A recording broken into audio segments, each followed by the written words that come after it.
Okay, everybody, welcome back to another episode of The Hard Sell. I am your host, as always, Joel Stevenson. And this week's guest, we've got Hamish Knox. Hamish is the host of Full Funnel Freedom podcast. We're doing a home and home series, so you can also go check out his podcast, and you might hear me on there at some point if it's actually worthy of publishing, which it remains to be seen. Hamish is a leader in the Sandler world, part of the team at Sandler Calgary. He is the first Canadian winner of the David H. Sandler Award, recognizing outstanding dedication to supporting Sandler colleagues in the global organization. Two-time author in that network. First book was Accountability the Sandler Way, developing a leadership mindset in 20 minutes a week. And the second book was Change the Sandler Way, understanding the human dynamics that cause new initiatives to succeed. And Hamish is very much involved in his community, giving back and helping others. And so, Hamish, great to have you on the show. Yeah, thanks for inviting me to join, Joel. We are setting a record for Canadians this season. I think we're up to 2 now. Sweet. We did have one. We'd have one Canadian on a prior season, but we're diversifying extensely here. Maybe to just give us a little bit of background on like the kind of the work that you're doing right now, and just help the listeners under maybe for folks that aren't as familiar with Sandler, you could just give us a little bit of thumbnail on that as well. Yeah, happy to, Joel. So Sandler really falls into 2 big buckets. So ultimately, we are supporting our clients in having more effective human-to-human interactions, professionally and personally. So really anywhere where there are 2 human beings interacting, we can provide some sort of support and guidance. Where most people know Sandler for is sales. They were the Sandler Sales Institute for many years. Our biggest growth is actually in our sales leadership and our executive groups. And so the other bucket that we fall into is, how do you create a consistent, repeatable, sustainably scalable revenue engine for the organization? And then for our clients in Calgary, what we share with them is ultimately they're going to create a common language across all client-facing team members and their leaders, which increases their productivity because we don't have to spend 45 minutes explaining what a hot lead is. And then also for our entrepreneurs that we support, they can ultimately exit for their number instead of the number that they're told to take. Right.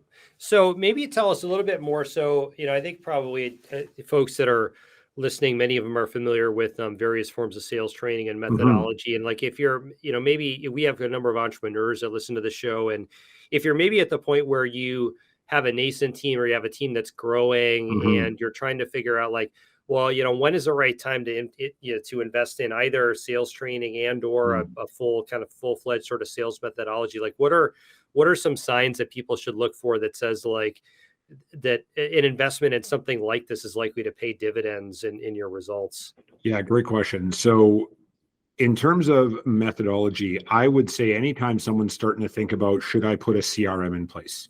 Because CRMs are great. They're tools. I've used most of them in my career. And however, they are not a methodology. And so putting in that CRM and putting in a methodology allows our team to go through the pain of change only once and creates that momentum. Organizations where they've tried to do one and then the other in either order, it usually falls apart on the back end because the sellers are like, hey, I just went through the pain of change. You want me to go through the pain of change again? In terms of like super tactical sales training, if there's a very specific need, like when an entrepreneur adds in their first SDR or BDR, right? Probably want to get that BDR some real specific, how do you make an effective prospecting call? Like, how do you set up that prospecting call so when probably the entrepreneur engages with that buyer, that meeting is set up for success, as opposed to the buyer saying, so show me a demo. And of course the entrepreneur's like, I thought I was going to have a qualifying conversation. So it's going to depend on the stage of life in the organization. Also, what I coach a lot of the entrepreneurs I work with to do is, if you have the methodology and the process in place when you bring your first seller on board, that's all they know. And for a lot of entrepreneurs, especially the startup, they will get swindled by that, that seller who's like, I've got a great Rolodex of contacts and I've sold lots of stuff. And then 18 months later, that person hasn't sold anything and the entrepreneur's still at their salary. Right. Yeah, we see that a lot. And this, mean, we've talked about this on other episodes in the past show where it's like that first sales hire is so critical, and it's not Mhm. necessarily, the person that ends up running the sales team over the long run, but there's a special kind of, missionary, figure it out, like no, like not a lot of priors, but probably, a smart, capable, with some good sales skills, but not necessarily like the Rolodex person. I think I rarely see that work. Never, almost never.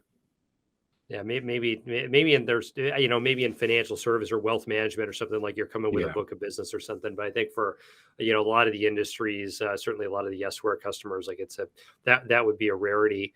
So Mhm. so let's say you're at a point where now you're convinced that you're going to invest in kind of a full-fledged methodology rollout. Mhm. Like how should you think about understanding if that investment is paying off? Like, what are some of the things that you should see change in your organization, either from a qualitative perspective or from like an actual results perspective? Yeah, and this is one of those areas where a lot of people will say, "Well, it depends," which is a weasel answer. So I'm not going to say that. What it comes down to is number one, changes in leading indicators. So oftentimes that is conversations with decision makers. Very key to say decision makers, and discovery meetings or first appointments booked and first appointments or discovery meetings held, because there's a really powerful ratio in between the number of booked and the number of held that is Mhm. really critical. So we want to see, and those are real simple leading indicators, right? Like you, as a leader, those things should be changing like within the 24 hours after, because Mhm. if your people are implementing, everything works in a lab, but it Mhm. depends on how the people actually implement it. So if they're implementing it, those three key leading indicators should be changing right away. The other thing that, from a more of a qualitative standpoint, is how much information are your sellers actually, you and your sellers, gathering? So one of Sandler's rules is professional sellers get paid on the information they gather, not the information they give. Mhm. And especially in tech, a lot of times it's, hey, I hear you exist. Give me a demo. Oh, I'd be happy to give you a demo. And Yeah. then we're doing demos for people who have no money, have no need, have no authority. And ultimately, our pipeline is full of mostly hope and smoke. Yeah. So quantitatively, those three leading indicators: conversation with decision makers, first appointments booked, first appointments held. And then qualitatively, how much more information are the sellers gathering before they move to a demo or a trial or a something or a proposal? Yeah, the timelines you're mentioning are interesting. I think a lot of people probably come in with a prior that says, "Well, I'm going to invest in the sales training methodology, and I'm going to start to see results after some long period of time." But you're sort of saying like the people need to be implementing it right away, need to see results right away. Mhm. And if somebody were, like let's say there's a situation where somebody goes and tries this, and for whatever reason they're actually they're paying attention, they don't see Mhm. the results right away, then what do you do? Is it like you got to get a new person, or you got to go send them back to school, or what are some options that you have in that scenario? So it depends if the organization has a learning culture or a training culture. So a training culture is basically check the box, right? We did training, awesome. So Mhm. you did diversity training, you did prospecting call training, you checked a box. And usually what that means is the leader was not involved, either on the front end of establishing what are the benchmarks and what are the areas, or they weren't even involved in the training. And one of my non-negotiables is leaders have to be involved, because I know from my sales career, anytime one of my managers was like, "Hey, listen, you're going to go to this training," I was Yeah. like, "Oh, great. I have a mental holiday coming up." So if the culture is learning, then that they want to make development a process, not an event. And so I wrote an article years ago. It was based on some experience with some clients about when we bring on a new seller, if they can't be putting new opportunities in the funnel within the first 3 weeks, and I don't care if your sales cycle is 12 days or 12 years, Hmm. they should be fired, because it isn't going to get better. And I've had a lot of pushback from especially technical enterprise salespeople who are like, well, wait, man, our sales cycle is 18 months. I get it. I didn't say they were going to close the deals. Yeah. I said, if you've got an onboarding process that is actually effective, they can be putting opportunities at the top of the funnel in their first 3 weeks. And if they don't, It ain't going to get better. Cut the cord, find someone else, because the longer that you drag that out, the harder it is to let them go. Same thing with training. If we do the training, whatever it is, an event, several days, and we're not seeing results, well, I would go back and look at what was the measures of success up front. And if it wasn't established with the provider what the measures of success was, well, the provider failed you.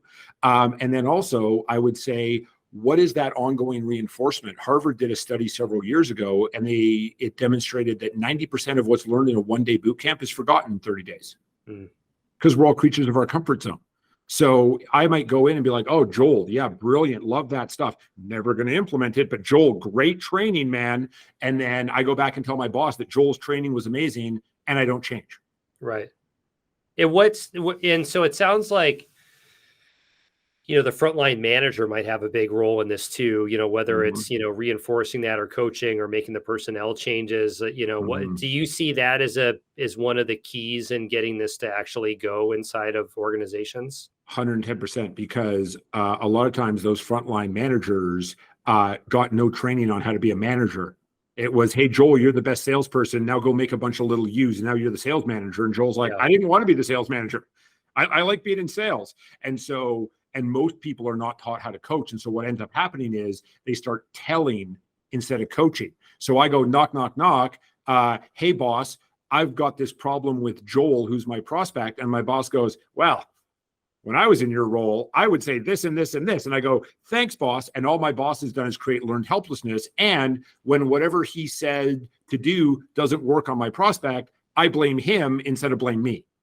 So we got to give the frontline managers the skills to reinforce, to coach, to make it part of the day-to-day. Because again, if it was an event and it was like, hey, you had a mental holiday for 8 hours and now go back and sell stuff, well, the entrepreneur could have lit their money on fire and at least they would have been warm, as opposed to the return that they're going to get on whatever training they did.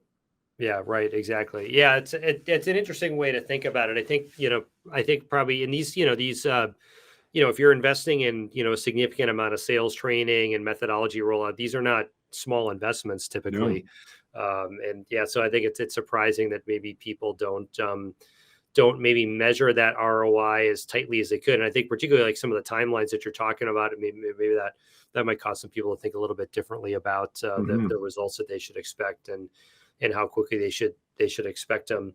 One, maybe sort of a related question on the method. So there are many methodologies. I remember when I first started in sales eons ago with, the cans with the wires and all that stuff on them. I think we were trained in the old Xerox professional selling skills and Miller Hyman. I know there's many others that have come up over the years, and Sandler is one of the better known ones from my understanding. Is like maybe just give us a few thumbnails about how Sandler might be different from some of the other ways of approaching this problem. Yeah, thanks for asking, Joel. So David Sandler actually built his entire system on transactional analysis, which is the psychology of how humans interact. So from the very beginning, Sandler was not about cheesy moves or scripted lines that ultimately just make us sound like we went to a sales training class and we have a shiny new toy to beat our prospect with. It was ultimately about having a real human-to-human interaction that whether the prospect bought from us or not, they went away going, that was a good interaction with that salesperson. And so Sandler is built around the adult learning model, which is ongoing reinforcement over time. And one of my colleagues has been working with the same company for 38 years. Started when son took over from dad. Now they're helping the third generation transition. And ultimately, because Sandler is built around how do you have more effective human-to-human interactions, it strips away all the typical walls that come up between buyers and sellers. And so we genuinely believe in creating buyer safety. And the idea of ethical selling, which is it's unethical to sell something to someone who doesn't need it. By the same token, it's unethical to not sell something to someone who does need it. And so to be able to go out with a mindset of genuine curiosity and qualifying is something that we impart to our learners. The other side that I know, and I've done all sorts of sales training before I was introduced to Sandler, is pretty much every sales training out there, and any training in general, really focuses on technique stuff, right? How do you handle stalls and objections? How do you make a prospecting call? How do you coach? How do you interview? A little bit of it will focus on mindset, Like, what are the mindsets you need to have to succeed as an entrepreneur, a sales leader, a seller? Zero that I have ever experienced ever focused on what are the proactive activities that you need to do consistently on a regular basis to create success. And I'm giving a talk coming up called Consistency Creates Predictability and Predictability Creates Scale. And so ultimately, this idea of behavior, attitude, and technique is core to everything that we do with our learners, whether they are the CEO of a multi-billion-dollar company or the first sales hire at a brand new startup. Yeah, and some of these ideas I think are sort of becoming popular again. I mean, it sounds like you guys have been working on this for a long time. You think about James Clear, Atomic Habits, and Yeah. I hear more and more about this. I think people are starting to come, to warm up to this idea that it's little things done consistently over time can make a big difference. So now do you guys? It sounds like as you're expanding, is it some of those same philosophies that you're now bringing into some of these? Sounds like you're doing maybe executive peer groups or something like, some slightly, adjacent areas of work now. Yeah, Sandler built his business originally around getting a bunch of different people from a bunch of different companies in the same room, discovering they all had the same problems, and they just call them different things. So the word support group has some negative connotations. I understand that. However, as one of my former team members said, we provide mental and emotional support to two groups, sellers and executives, who really don't have it anywhere else. Unless they're lying on a couch. Now, yes, there's really amazing CEO peer groups out there. Vistage is a partner of Sandler's. I'm a part of a Vistage group. It's been great. Vistage is incredible. There's lots of other YPO, and there's a few other ones out there. And so ultimately, we have always been about bringing people together so they can support and learn and grow with each other. I don't like ever being the smartest person in the room. Most of the time, the best insights come from my learners, not from me. We were actually very fortunate. We didn't lose a single client during COVID. And we would have clients come in our sales group meet weekly, and they would say, this is my moment of sanity. The rest of my world is going sideways, and I have a group of people who want to celebrate and commiserate and support each other to continue being better than zero every day. And so we've always had the groups come together. We, of course, do a lot of work privately with our clients, and ultimately it is about supporting our clients and getting from where they are to where they want to be with a little bit of foundational support, not only through us, but through their fellow learners. Yeah. So, I think we certainly see that on the Yesware side, where we have a lot of customers doing different things, but oftentimes they hit the same, series of roadblocks, whether it's technically or in a sales process. You can, oftentimes you see that show up in the data. So that's interesting. You guys are working on that. You had mentioned COVID, and certainly a lot of things changed during COVID. And you also mentioned you've got, customers you guys have been supporting for decades. Now with things sort of changing very quickly, like what do you see as kind of the big changes that have either happened recently or are coming? And and what is how does a training system or methodology like Sandler adapt to those changes? Yeah, the first one is the big acronym that everybody's on everybody's mind right now, which is AI, right? So AI. So Sandler's got a few partners already. One is Humantic AI, the other is Deal IQ, that are leveraging AI to provide better data to our clients so that they can sell more with less effort, lead their teams more effectively, et cetera, et cetera. Because Sandler ultimately was founded on human-to-human interactions, and at least for now, we're still selling to human beings. So AI is great for getting us about 80% of the way there. And one of the challenges that I've seen, especially on people who try to sell to me, is they're abdicating that 20%. And leaders as well, they're abdicating that 20% of real human-to-human interaction to a bot or an AI or a something. So the biggest changes I'm seeing are AI, number one. And I believe it's not a human using AI who's going to replace us. It's a human who uses AI and then actually thinks before they take an action who's going to replace us. And then the other thing that I'm noticing is everybody is going after a finer and finer pot. The pie is starting to, if not shrink, get thin sliced a lot more. And so we have to be able to differentiate on how we sell, not what we sell, because what we sell is a commodity in the minds of our buyers. It does not matter what you are selling.